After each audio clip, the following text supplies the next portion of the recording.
നമസ്കാരം. പ്രതിപക്ഷ ഉപനേതൃപദവിയിൽ ഗൂഢാലോചന ഉണ്ടെന്ന വാദം ശക്തമാവുന്നു. പ്രതിപക്ഷ ഉപനേതൃസ്ഥാനം വൈകുന്നതിൽ CPM-ലെ കണ്ണൂർ ലോബിയുടെ കൈകളുണ്ടെന്ന സൂചനയാണ് പുറത്തുവരുന്നത്. പ്രതിപക്ഷ ഉപനേതൃപദവി വേണം എന്ന ആവശ്യം ശക്തമാക്കി CPI ഉടന്തടിച്ചു നിൽക്കുന്നതാണ് ഉപനേതൃപദവിയിൽ തീരുമാനം വൈകുന്നത്. ഈ പദവി CPM-ന് അവകാശപ്പെട്ടതാണ്. പ്രതിപക്ഷ ഉപനേതൃപദവി CPM-ന് അവകാശപ്പെട്ടതാണെങ്കിലും ഇപ്പോൾ CPI അവകാശവാദം ഉന്നയിച്ച് രംഗത്തുണ്ട്. പിണറായി വിജയൻ പ്രതിപക്ഷ നേതാവായതോടെ ഈ പദവി KN ബാലഗോപാലിന് നൽകാനും ആലോചന വന്നതാണ്. ഈ ഘട്ടത്തിലാണ് പദവിയിൽ ആവശ്യമുന്നയിച്ച് CPM രംഗത്ത് വരുന്നത്. ഇതോടെയാണ് സ്ഥിതിഗതികൾ മാറി മറിഞ്ഞത്. പ്രതിപക്ഷ ഉപനേതൃപദവി വേണമെന്ന ആവശ്യം ഉന്നയിച്ച് രംഗത്ത് വന്നതിന് പിന്നിൽ സെക്രട്ടറി ബിനോയ് വിശ്വമാണ്. ഈ ആവശ്യം ഉന്നയിച്ച് LDF കൺവീനർക്ക് ബിനോയ് വിശ്വം കത്ത് നൽകുകയും ആവശ്യം പരസ്യമായി ഉന്നയിക്കുകയും ചെയ്തു. ഇതോടെ ഇനി ഉപനേതൃപദവിയിൽ പിന്നോട്ടില്ലെന്ന നിലപാടിലാണ് CPI. പ്രതിപക്ഷ ഉപനേതൃപദവിയിൽ CPI ഫലം പിടിക്കേണ്ട കാര്യമില്ല. ഇത് CPM-ന്റെ പോസ്റ്റാണ്. പിന്നെ എന്തിന് CPI രംഗത്ത് വന്നു എന്ന ചോദ്യമാണ് CPM-ൽ ചർച്ചകൾക്ക് വഴിവെച്ചത്.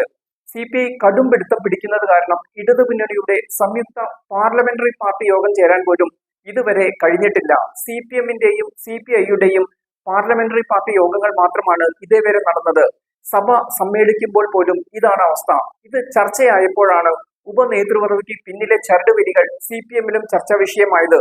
CPI-യുടെ ഈ വരവിന് പിന്നിൽ കണ്ണൂർ ലോബിയുടെ കൈകളുണ്ടെന്ന ആരോപണമാണ് പാർട്ടിയിൽ പുകയുന്നത്.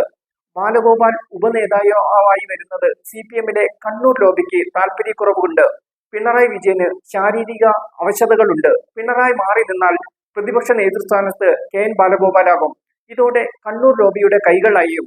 മുഖ്യമന്ത്രി ആയിരിക്കെ തന്നെ വിദേശത്ത് പോകുമ്പോൾ പകരം ചുമതല ആർക്കും പിണറായി കൈമാറിയിരുന്നില്ല. പിണറായിക്ക് പകരം മറ്റൊരു നേതാവ് വളർന്നു വരേണ്ട എന്ന താല്പര്യമാണ് ഇതിന് പിന്നിലെന്ന് അന്നു തന്നെ ശ്രുതികൾ പരന്നിരുന്നു. പ്രതിപക്ഷ നേതാവ് ബാലഗോപാൽ തുടരുകയാണെങ്കിൽ അടുത്ത തവണ അധികാരത്തിൽ വന്നാലും മുഖ്യമന്ത്രി സ്ഥാനത്ത് ബാലഗോപാൽ തന്നെയാകും. ഇത് CPM-ലെ ശാക്തിക ചേരികളിൽ വിള്ളൽ സൃഷ്ടിക്കും. പതിറ്റാണ്ടുകളായി CPM-ന്റെ ശക്തി കേന്ദ്രമായി തുടരുന്ന കണ്ണൂർ ലോബിക്ക് ഇത് വൻ തിരിച്ചടിയാകും ഇത്തരം സംഭവ വികാസങ്ങൾ. അതുകൊണ്ട് തന്നെയാണ് ഉപനേതൃസ്ഥാനത്തെ കണ്ണൂർ ലോബിയുടെ സൂക്ഷിച്ചുള്ള നീക്കങ്ങൾ. പിണറായിക്ക് ശേഷം മരുമകനായ മുഹമ്മദ് റിയാസിനെ CPM-ൽ ഉയർത്തിക്കൊണ്ടുവരാനുള്ള നീക്കങ്ങൾ ശക്തമായിരുന്നു. അതുകൊണ്ട് തന്നെയാണ് കഴിഞ്ഞ പിണറായി മന്ത്രിസഭയിൽ പൊതുമരാമത്ത്, ടൂറിസം, യുവജനകാര്യ വകുപ്പുകൾ മുഹമ്മദ് റിയാസിന് നൽകിയതും. എന്നാൽ LDF പ്രതിപക്ഷത്തായതോടെ കാര്യങ്ങൾക്ക് മാറ്റം വന്നു. പിണറായി ഇല്ലെങ്കിൽ പ്രതിപക്ഷ നേതൃസ്ഥാനം KN ബാലഗോപാലിന് നൽകേണ്ടി വരും. പ്രതിപക്ഷ നേതാവായി പിണറായി വന്നതോടെ ഉപനേതൃസ്ഥാനത്തിന് ബാലഗോപാലിന് അവകാശമുണ്ട്. എന്നാൽ ഈ സ്ഥാനം CPI-ക്ക് നൽകിയാൽ തൽക്കാലം CPM-ലെ പ്രശ്നങ്ങൾ പരിഹരിക്കപ്പെടും. മുഹമ്മദ് റിയാസിന് വലിയ കുഴപ്പമില്ലാതെ MLA ആയി തുടരുകയും ചെയ്യാം. ബിനോയ് വിശ്വത്തെ തന്നെ മുൻനിർത്തിയുള്ള ഈ കളികൾക്ക് പിന്നിൽ ശക്തമായ ചരടുവലികൾ ഉണ്ടെന്ന സംശയം CPI-യിലും ശക്തമാണ്. എന്ത് നീക്കങ്ങൾ വന്നാലും ഉപനേതൃത്വ പദവി വരുന്നതിൽ CPI-ക്കും താല്പര്യമുണ്ട്. അതുകൊണ്ട് തന്നെ ബിനോയ് വിശ്വത്തിന് ഉറച്ച പിന്തുണ കൊടുക്കുകയാണ് CPI നേതാക്കൾ. എന്തായാലും ഉപനേതൃപദവിയിൽ എന്ത് സംഭവിക്കും എന്നാണ് CPM CPI നേതാക്കൾ ഇപ്പോൾ ഉറ്റുനോക്കുന്നത്.